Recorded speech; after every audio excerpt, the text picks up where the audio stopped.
enorme diversidad en las cepas africanas. Encontramos allí todas las variantes posibles del virus. Y en muchas ocasiones las pruebas no están convenientemente adaptadas. Por tanto, es necesario realizar un estudio exhaustivo. ¿Ponen en duda nuestras hipótesis los datos que llegan de África? No lo creo, porque todas las estimaciones han sido obtenidas mediante métodos diferentes y muestran un abanico de posibilidades. Basta visitar cualquier hospital de África para darse cuenta de que la mayoría de los pacientes padecen el SIDA.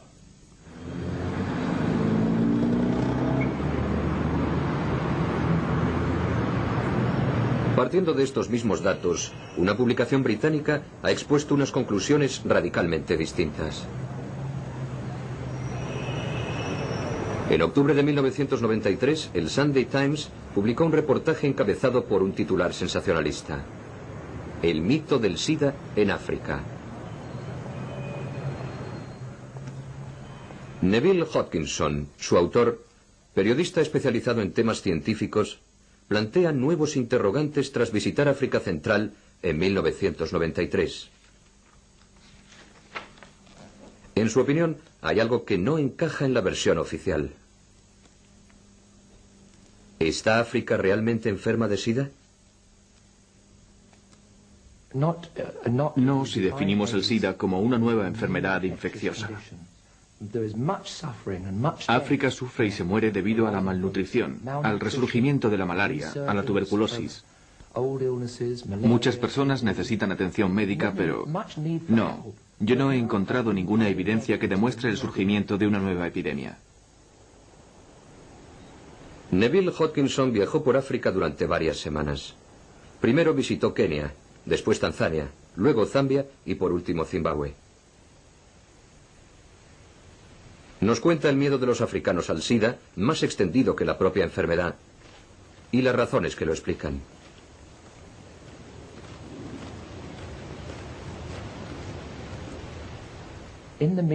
A mediados de los años 80 llegaron los científicos americanos con los nuevos test del SIDA y empezaron a aplicarlos a grandes grupos de población. Observaron que casi el 50% de las personas estudiadas daban positivo en las pruebas. Y proclamaron: el VIH está aquí desde hace muchos años. África está a punto de sucumbir a la mayor epidemia de la historia.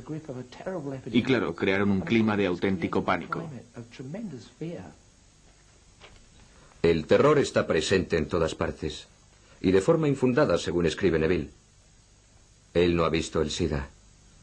No lo ha encontrado en las aldeas diezmadas por la malaria, ni en los cementerios improvisados para hacer frente a la hecatombe. África se muere, como siempre, a causa de algo que no tiene nada que ver con una nueva enfermedad que en Occidente llamamos SIDA. Cuando llegué a África, lo primero que me sorprendió fue no encontrar esos hospitales atestados de enfermos de SIDA, esos pueblos arrasados por la enfermedad de los que tanto se había escrito. Pero cuando preguntaba de qué se estaban muriendo, siempre me contestaban: de SIDA. Yo decía: bien, ¿pero de qué enfermedad? Porque el SIDA es un síndrome de inmunodeficiencia. Y me contestaban: bueno, este paciente tiene tuberculosis, este otro una diarrea crónica y este malaria. Había muchas enfermedades diferentes: fiebres, diarreas, todas las que ha habido siempre en África y que ahora los médicos han rebautizado como SIDA, debido al miedo que provocaron los test que se realizaron en su día. ¿Es posible que se haya cometido un error de tal magnitud? Hoy en día muchos investigadores se han planteado la misma pregunta. El profesor Issex, un científico norteamericano, ha realizado recientemente un estudio en Zaire en el que muestra que las personas afectadas por la lepra, no por el VIH, reaccionan positivamente a las pruebas del SIDA. Paradójico. Issex resalta que los resultados de los test deben ser interpretados con suma cautela cuando se trata de pacientes infectados por enfermedades micobacterianas, como por ejemplo la lepra y la tuberculosis.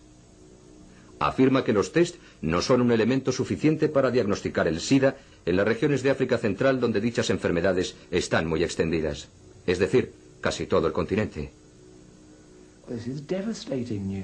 Es una pésima noticia, porque la tuberculosis y la lepra están absolutamente extendidas por toda África.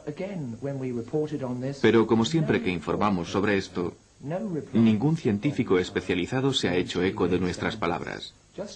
Pretenden seguir adelante como si nada hubiera ocurrido. Hasta el momento, Hodgkinson no ha obtenido respuesta alguna. Ni por parte de los periodistas que están en desacuerdo con él, ni por parte del propio profesor Issex.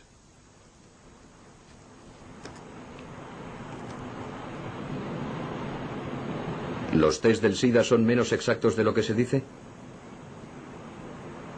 Aquí, en Australia, un equipo de investigadores de Perth ha realizado un estudio exhaustivo sobre este tema. Y precisamente en este hospital.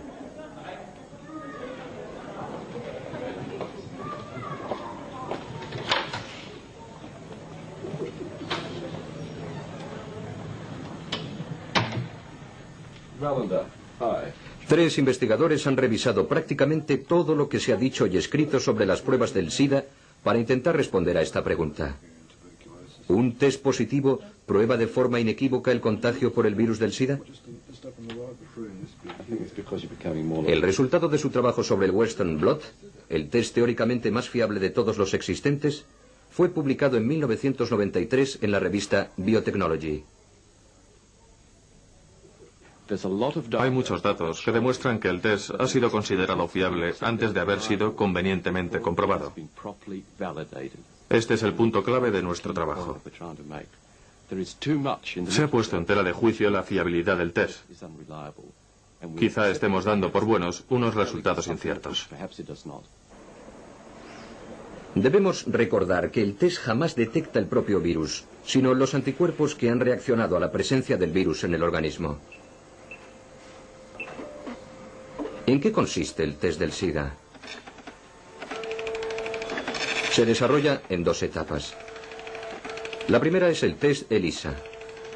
Si el resultado es positivo, debe ser obligatoriamente confirmado por una segunda prueba, el test de Western Blot. El Western Blot consiste en una bandeja sobre la que han sido fijadas las diferentes proteínas del virus. Dicha bandeja se pone en contacto con el suero del paciente. Si el suero contiene anticuerpos contra el virus, las proteínas aparecen en forma de bandas negras. El test es positivo cuando la bandeja presenta varias bandas negras. Hasta aquí todos de acuerdo. Pero posteriormente las cosas se complican porque los criterios valorativos cambian de un país a otro. Francia no tiene los mismos criterios que los Estados Unidos para aceptar una prueba positiva. Dichos baremos varían también en Australia o en África.